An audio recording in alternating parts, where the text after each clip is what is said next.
Enter the physical cash amount currently in the drawer to start the shift. Tap Open Shift to begin.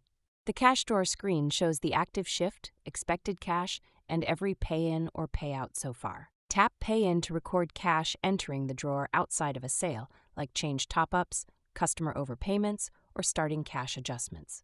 Pick a preset reason like starting cash top-up, or type your own, then enter the amount. The reason shows on the shift report. Tap Payout to record cash leaving the drawer for supplies, petty cash, or change. Each movement updates the expected cash total instantly. Tap Close Shift when the shift is done to start the closing flow. Enter the total amount of physical cash counted in the drawer. Choose how much cash to withdraw from the drawer. The remaining amount stays for the next shift. The shift report prints with a full breakdown of cash, sales, and variance. The shift is now closed. If the printer isn't paired when closing, an auto print failed toast appears, so you know to reprint once the printer is back.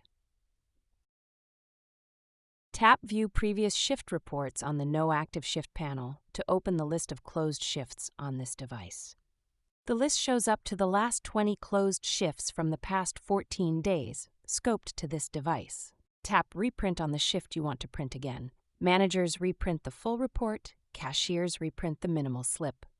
Heads up, opening and closing shifts needs the Open-Close Shifts permission, held by all 4 default roles. The full variance report at close is gated behind View Shift Report, which cashier does not have by default.